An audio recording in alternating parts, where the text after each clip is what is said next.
राज्यसभा में समाजवादी पार्टी के सांसद रामजीलाल सुमन ने राणा सांगा को लेकर जो बयान दिया, उसके बाद से देश भर में उनके खिलाफ एक विरोध प्रदर्शन का माहौल है। कल आगरा में उनके आवास पर करणी सेना के लोगों ने जमकर तोड़फोड़ की। उनके आवास में वो लोग घुसने की कोशिश कर रहे थे। बहुत बड़ी हैपनिंग हुई। हालांकि सांसद साहब जो हैं वो दिल्ली में मौजूद हैं, चूंकि सत्र चल रहा है। इसके खिलाफ समाजवादी पार्टी और तमाम जो गठबंधन के दल हैं वो लगातार इस बात का विरोध कर रहे हैं। सांसद के आवास पर जो घटनाक्रम घटा उसका मुखालफत की जा रही है। समाजवादी पार्टी के छात्र सभा ने प्रदर्शन किया तो समाजवादी पार्टी की सहयोगी दल से विधायक पल्लवी पटेल भी इस बात को लेकर के प्रदर्शन कर रही थी हजरतगंज में। उन्हें हिरासत में लेकर के इको गार्डन भेजा गया है। फिलहाल वो अपने लोगों के साथ मौजूद हैं और अब भी यहाँ पर वो प्रदर्शन को शांतिपूर्वक तरीके से कर रही हैं। पल्लवी जी, बड़ा मामला है और कैसे इसको देख रही हैं, क्या कुछ आपको नज़र आ रहा है? देखिए, माननीय सांसद जी ने सदन में अपनी जो बात कही उस पर निस्संदेह आपकी सहमति भी हो सकती है, असहमति भी हो सकती है। अगर असहमति है, आप विरोध करना चाहते हैं, तो विरोध करने का जो तरीका कल करणी सेना के द्वारा माननीय सांसद जी की अनुपस्थिति में उनके घर पर जो किया गया वो घोर निंदनीय है और अपराध है। आप अपना विरोध हिंसा या तोड़फोड़ या आगजनी इस प्रकार के रूट से या इस प्रकार के माध्यम से अपना विरोध नहीं जता सकते। ये कहीं से भी एक लोकतांत्रिक व्यवस्था जहाँ पर संविधान लागू है वहाँ पर जायज़ नहीं ठहराया जा सकता। सिर्फ जो हुआ है वो वहाँ पर माननीय सांसद जी के घर में उनकी अनुपस्थिति में नहीं हुआ, बल्कि जो पुलिस भी सुरक्षाकर्मी वहाँ पर लगे हुए थे उनके साथ भी ऐसे तमाम हिंसा के तौर पर जो घटनाक्रम हुआ है। तो हम उसकी घोर निंदा करते हुए ये मांग करते हैं कि सबसे पहले जो प्रदर्शनकारी वहाँ पर थे उनके खिलाफ रासुका लगाया जाए। जो संगठन जो इसको अंजाम दे रहा था और सुनियोजित तरीके से उन्होंने घटनाक्रम को अंजाम दिया है, उनको तुरंत अविलंब बैन किया जाए और इस प्रदेश में जो दलित और पिछड़ा समाज के राजनेता, नेता और अन्य राष्ट्रीय पार्टी के जो लोग हैं उनकी सुरक्षा का रीवैल्यूएशन करते हुए, पुनः निरीक्षण करते हुए उनको सुरक्षा व्यवस्था मुहैया कराई जाए, ये हमारी मांग है। हालांकि जिस समय ये वहाँ पर तोड़फोड़ हुई उस समय मुख्यमंत्री भी आगरा में ही मौजूद थे। जो घटना स्थल है वहाँ से 10-15 किलोमीटर की दूरी पर उनका कार्यक्रम हो रहा था। अखिलेश जी ने भी इस पूरे मामले में ट्वीट किया है। उन्होंने कहा कि वो बुलडोज़र कहाँ गया जो चलाने की बात होती थी।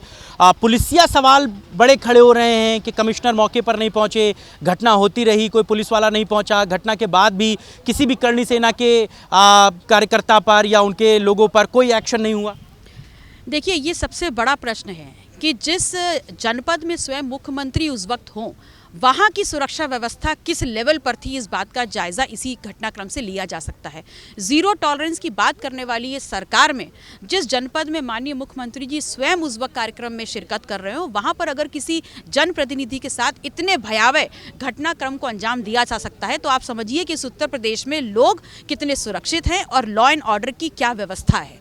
इसीलिए मैंने मांग की कि ऐसी सेना, ऐसे संगठन को अविलंब उनको बैन कर देना चाहिए ताकि दोबारा जो इस देश की, इस प्रदेश की सुरक्षा व्यवस्था बिगड़ रही है उसको सही किया जा सके। अखिलेश यादव कहते हैं कि ये मुख्यमंत्री की सहमति से पूरा हमला हुआ। पल्लवी पटेल क्या कहते हैं? देखिए, निस्संदेह मेरा ये कहने का अर्थ ज़रूर है कि वहाँ पर जो भी घटनाक्रम हुआ वो एकदम से नहीं हो गया, क्योंकि जेसीबी वहाँ जा रही है, बाकायदा हज़ारों का समूह वहाँ जा रहा है, तो एकाएक तो नहीं हुआ है। इसकी पहले से प्लानिंग थी, बाकायदा घोषणा हुई थी। तो फिर इतनी बड़ी मुख्यमंत्री के रहते हुए पुलिस प्रशासन से इतनी बड़ी चूक कैसे हो गई? आप इस बात को सोचिए, अगर वहाँ माननीय सांसद जी उस वक्त होते तो उनके साथ क्या क्या हो सकता था। राम गोपाल आज मिलने गए थे उनसे, रामजीलाल सुमन से। उन्होंने कहा कि एक वो दलित सांसद हैं इसलिए उनके साथ ऐसा हो रहा है और ईद के बाद यानी कि अगले सप्ताह में एक बड़ा प्रदर्शन होगा समाजवादी पार्टी के। देखिए, ये तो उनके पार्टी नेतृत्व तैयारी करेगा, लेकिन मैं ये ज़रूर कहूँगी कि लगातार ये बात ज़रूर करते हैं सबका साथ, सबका विकास और सबका विश्वास की, लेकिन ये जो घटनाक्रम लगातार हो रहे हैं, दलित और पिछड़ों के साथ जो घटनाक्रम हो रहे हैं, ये इनकी सोच और इनकी जो नीयत है उसको ज़रूर दर्शाता है। तो पल्लवी पटेल हमारे साथ मौजूद थीं और वो साफ तौर से कहती हैं कि सरकार का बड़ा लूपहोल है। जिस कानून व्यवस्था का दंभ मुख्यमंत्री योगी आदित्यनाथ भरते हैं, ज़ीरो टॉलरेंस की बात कहते हैं। ज़ीरो टॉलरेंस क्या है ये आपके सामने है कि एक सांसद के आवास पर इतना बड़ा हमला हो जाता है और उसके बावजूद पुलिस या प्रशासन कोई कार्रवाई नहीं करता। ये अपने आप में बड़ी सोचने की बात है। वो एक बड़ी कार्रवाई की मांग करती हैं, रासुका तामील करने की बात करती हैं करणी सेना पर। और आज उनकी पार्टी की तरफ से बड़ा प्रदर्शन जो है वो राजधानी लखनऊ के हजरतगंज इलाके में रखा गया था। हालांकि जैसे ही पल्लवी पटेल वहां पर पहुंची, उसके फ़ौरन बाद पुलिस ने उन्हें वहां से हिरासत में ले लिया और उसके बाद जो धरना स्थल है वहां पर वो आ गई हैं। यहाँ पर भी उनका शांतिपूर्ण तरीके से जो धरना प्रदर्शन है वो चल रहा है। तो ये साफ तौर से बात समझ में आती है कि रामजीलाल सुमन पर जो हमला हुआ उनके आवास पर, उसके बाद से लगातार राजनीतिक घटनाक्रम तेज हो चला है। कैमरा पर्सन दीपक के साथ मोहम्मद शबाब, इंडिया न्यूज़, लखनऊ।